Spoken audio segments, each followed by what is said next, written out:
नमस्ते दोस्तों। वागले एकेडमी में आपका स्वागत है। आ, आज के इस गहन विश्लेषण में हम जिस विषय पर चर्चा कर रहे हैं ना, वो किसी आधुनिक पॉलिटिकल थ्रिलर से कम नहीं है। बिल्कुल।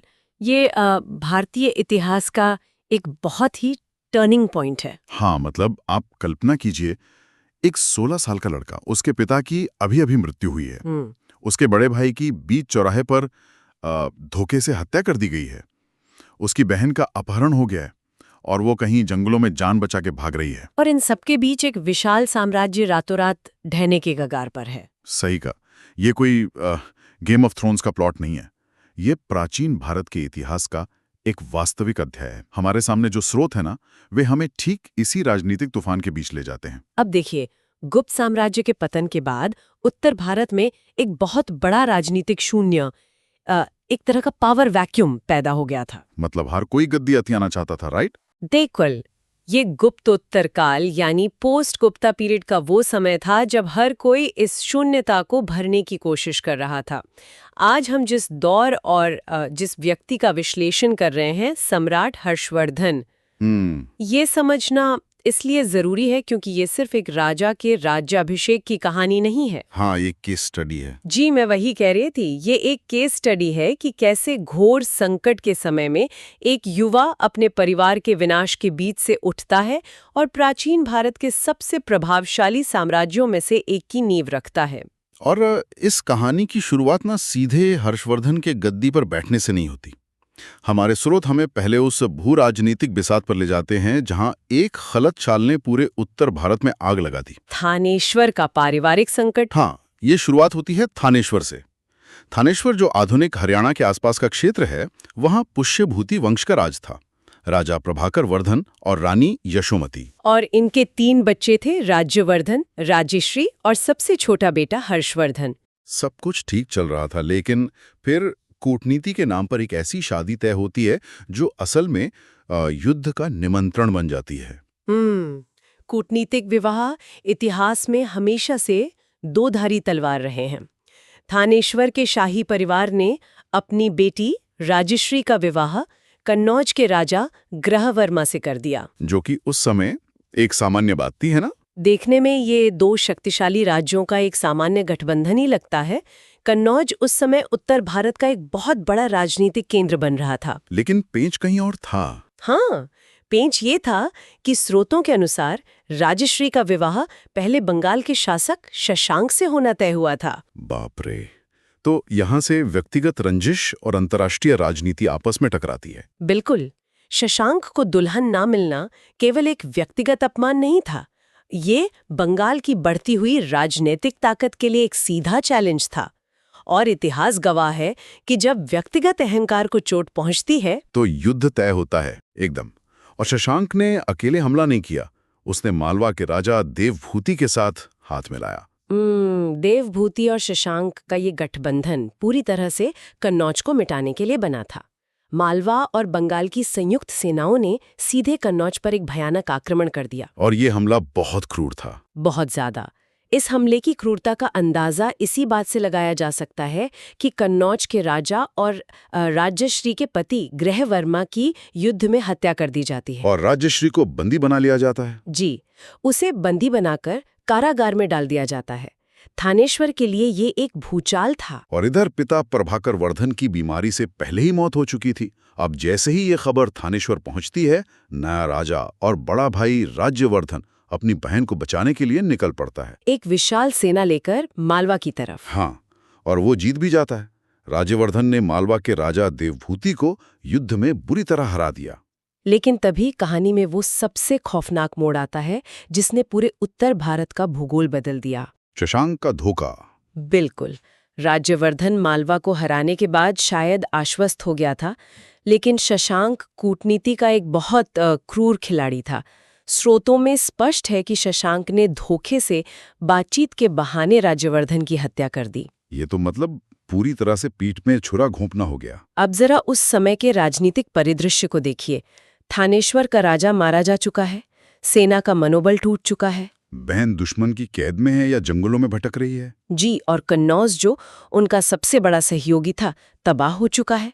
और दुश्मन की सेनाएं थानेश्वर की तरफ आंखें गड़ाए बैठी हैं। और इस पूरी तबाही के बीच थानेश्वर के खाली सिंहासन पर बैठने के लिए बचता है सिर्फ एक 16 साल का लड़का, हर्षवर्धन। हमारे स्रोतों में एक बहुत ही प्रासंगिक पंक्ति है, चुनौती सदैव योग्य व्यक्ति का अवसर है। हाँ, पर अगर यथार्थवादी नजरिए से देखें, वही तो, एक 16 साल के लड़के के लिए ये कोई अवसर नहीं था, ये एक सुसाइड मिशन था। उसे अपनी बहन को खोजना था, कन्नौज को बिखरने से बचाना था और मालवा और बंगाल जैसे खूंखार दुश्मनों से अपने राज्य को बचाना था। ये सब एक साथ कैसे संभव था, ये सवाल उठता है। बिल्कुल, ये मुमकिन कैसे हुआ? ये संभव हुआ क्योंकि हर्षवर्धन ने बचाव की मुद्रा में आने के बजाय आक्रामकता को चुना। मतलब डिफेंस के बजाय सीधा ऑफेंस। एग्जैक्टली। जब आप चारों तरफ से घिरे हों तो छिपने का कोई फायदा नहीं होता। हर्षवर्धन ने गद्दी संभालते ही सबसे पहला काम किया मालवा पर सीधा आक्रमण। अरे वाह! ये एक ऐसा मनोवैज्ञानिक प्रहार था कि उसने मालवा के बचे हुए प्रतिरोध को कुचलकर देवभूति को खत्म कर दिया। और शशांक का क्या हुआ? इस पलटवार की क्रूरता और तेजी देखकर बंगाल का शशांक इतना घबरा गया कि वो कन्नौज पर कब्जा करने का विचार छोड़कर भाग खड़ा हुआ। यानी जो काम बड़ा भाई राज्यवर्धन नहीं कर पाया, वो 16 साल के लड़के ने अपने शुरुआती झटके में ही कर दिया। और इसी उथल-पुथल के बीच वो अपनी बहन राजश्री को भी खोज निकालता है। हाँ, स्रोतों में जिक्र है कि दिवाकर नाम के एक बौद्ध भिक्षु ने राजश्री को विंध्य के जंगलों में सती होने से ठीक पहले खोजा था। जी।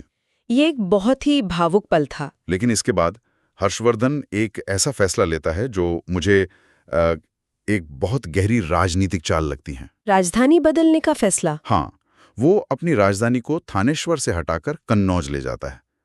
अब क्या ये सिर्फ एक भाई का अपनी विधवा और सदमे में डूबी बहन के करीब रहने का भावनात्मक फैसला था?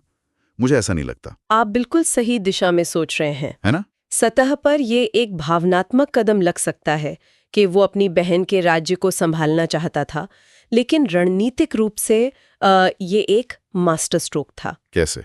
अगर आप उस समय के भारत के नक्शे को देखें तो थानेश्वर बहुत पश्चिमी छोर पर था। वहां से गंगा घाटी और पूर्वी भारत पर नियंत्रण रखना बहुत मुश्किल था। अच्छा, मतलब लोकेशन का फायदा?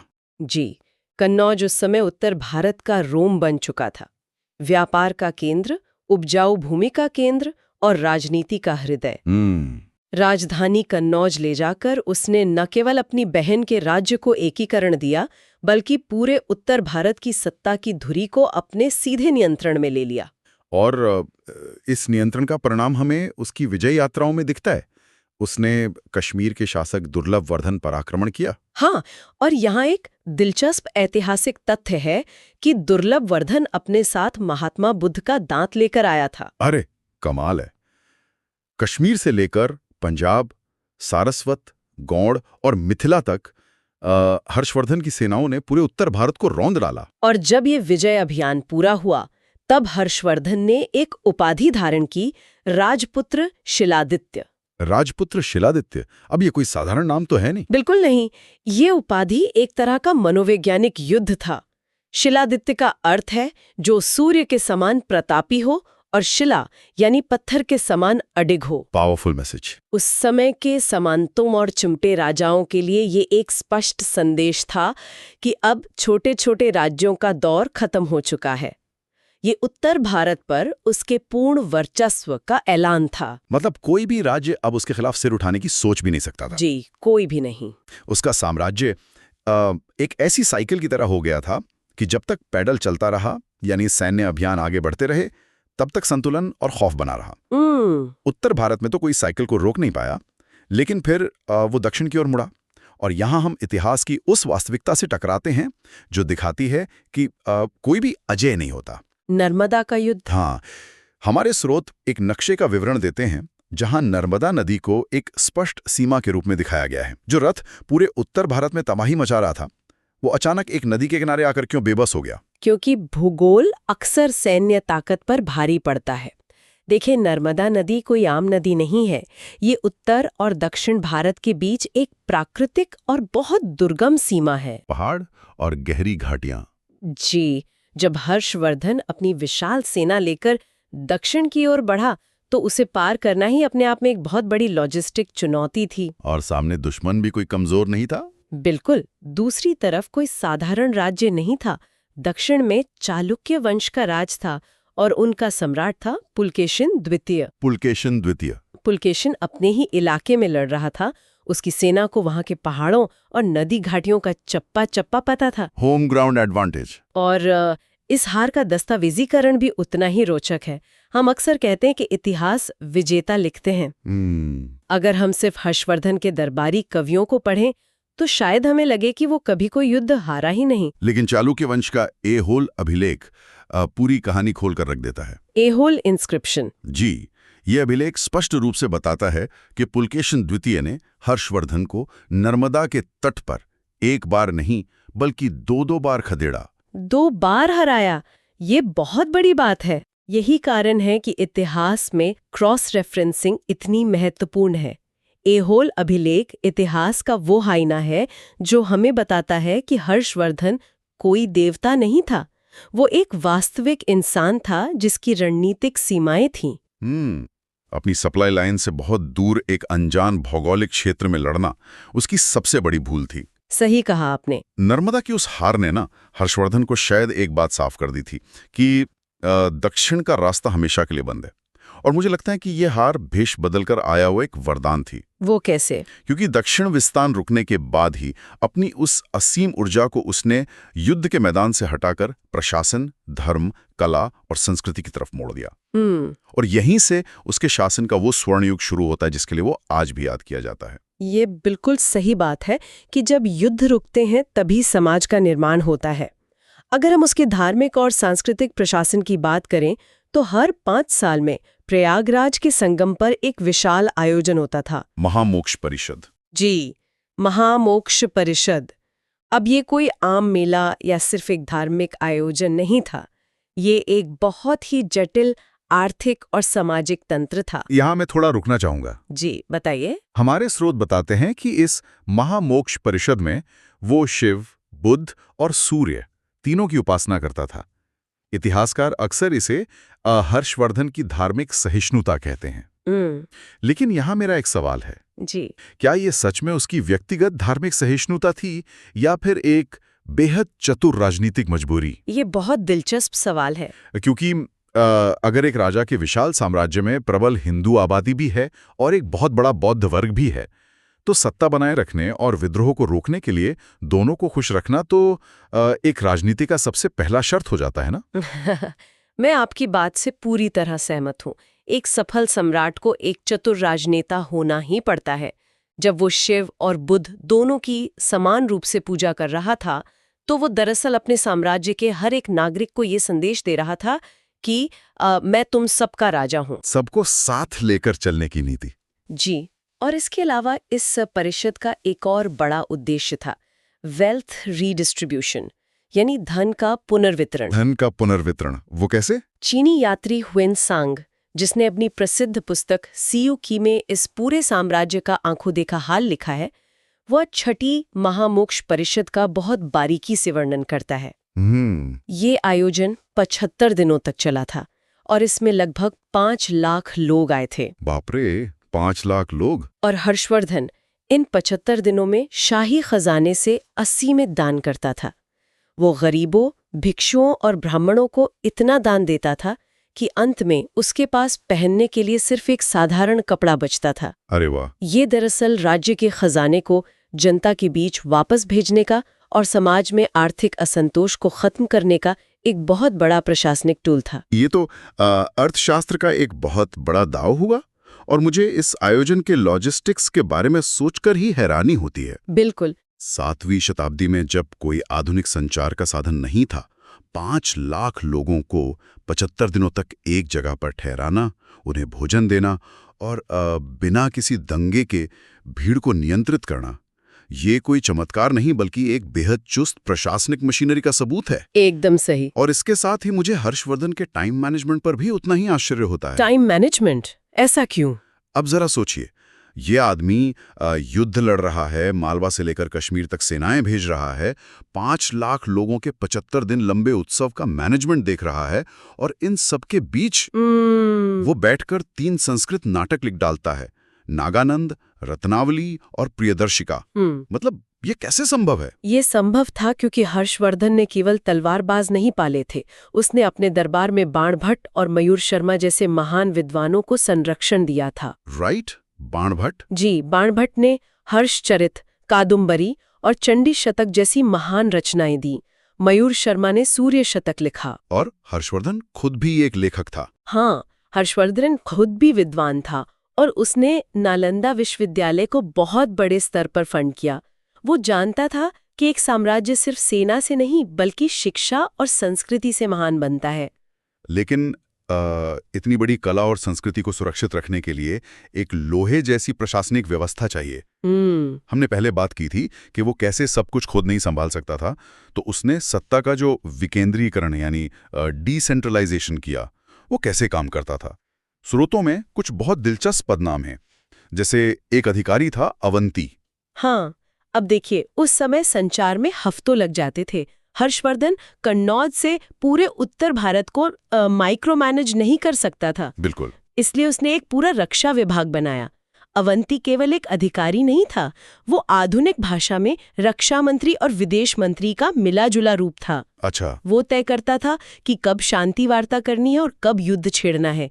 इसी तरह कुंतल घुड़सवार सेना का प्रमुख होता था। क्योंकि एक विशाल साम्राज्य में तेजी से सूचना पहुंचाने और विद्रोह कुचलने के लिए एक बेहद तेज अश्व सेना की जरूरत तो थी। जी, और प्राचीन भारतीय युद्ध नीति की रीढ़ हाथी सेना, उसका पूरा लॉजिस्टिक्स स्कंदगुप्त नाम का अधिकारी संभालता था। स्कंदगुप्त। और सिंहनाद भी था ना। हाँ, सिंहनाद सर्वोच्च सेनापति था। लेकिन जो चीज मुझे सबसे दिलचस्प लगी वो है सामंत या महाराज की व्यवस्था। स्थानीय कर वसूलने और न्याय व्यवस्था के लिए उसने छोटे छोटे सामंतों को नियुक्त किया। और यही वो बिंदु है जहां उसकी सबसे बड़ी ताकत उसकी सबसे बड़ी कमजोरी में बदल गई। आप सही कह रहे हैं। सत्ता का ये विकेंद्रीकरण जब तक हर्षवर्धन जैसा मजबूत नेता केंद्र में था तब तक तो ठीक से काम करता रहा। इतिहासकार राधा कुमुद मुखर्जी ने बहुत सटीक कहा है कि हर्षवर्धन दरअसल अशोक के सांस्कृतिक और शांतिपूर्ण गुणों और समुद्रगुप्त की सैन्य शक्ति का एक अद्भुत मिश्रण था। बिल्कुल, उस एक व्यक्ति के करिश्मे ने इस पूरी मशीनरी को बांध कर रखा था। लेकिन हर कहानी का एक अंत होता है। 647 ईस्वी में सम्राट हर्षवर्धन की मृत्यु हो जाती है। और जो बात सबसे ज्यादा विचलित करने वाली है वो ये है कि उसके आंख मूंदते ही ये पूरा का पूरा विशाल साम्राज्य ताश के पत्तों की तरह नहीं बल्कि एक विस्फोट की तरह बिखर जाता है। एकदम से ढह गया। हाँ, उत्तर भारत तुरंत छोटे छोटे टुकड़ों में बढ़ जाता है और यहीं से राजपूत काल का उदय होता है। जो सामंत हर्षवर्धन के सामने सिर झुकाते थे, उसके मृत्यु के तुरंत बाद उन्होंने खुद को स्वतंत्र राजा घोषित कर दिया। कन्नौज, जो कभी उत्तर भारत का रोम था, अब खंडहर और निरंतर युद्धों का मैदान बन गया। और यहीं पर स्रोतों के इस पूरे अंबार और हर्षवर्धन के इस जीवन काल से एक बहुत गहरा सवाल हमारे सामने आता है। अगर 647 ईस्वी में हर्षवर्धन की मृत्यु के साथ ही ये इतना विशाल, इतना सुव्यवस्थित साम्राज्य तुरंत ढह गया, तो क्या इसका मतलब ये है कि ये पूरा का पूरा ढांचा महज एक व्यक्ति के करिश्मे पर टिका था? सोचने वाली बात है। जब कोई व्यवस्था, चाहे वो एक प्राचीन साम्राज्य हो या कोई आधुनिक तंत्र, किसी मजबूत स्वतंत्र संस्था के बजाय केवल एक असाधारण व्यक्ति के इर्द गिर्द बुनी जाती है, तो वो व्यक्ति तो चला जाता है लेकिन पीछे छोड़ जाता है एक ऐसा शून्य जिसे भरने में सदियां लग जाती हैं। जी, सोचने वाली बात यह है कि क्या एक महान नेता होना काफी है, या असल महानता उन संस्थाओं को बनाने में है जो आपके जाने के बाद भी खड़ी रह सकें? बिल्कुल, यही इतिहास का सबसे बड़ा सबक है। इसी विचार के साथ आज के इस विस्तृत विश्लेषण को हम यहीं विराम देते हैं। एक 16 साल के लड़के से लेकर उत्तर भारत के सर्वमान्य सम्राट बनने की ये कहानी इतिहास का एक ऐसा पन्ना है जो हमें सत्ता, संघर्ष और निर्माण के हर रंग से रूबरू कराता है। और हाँ, अगर आपको हमारे नोट्स और पढ़ाने का तरीका पसंद आया तो वीडियो को लाइक करें और चैनल को सब्सक्राइब करना ना भूलें।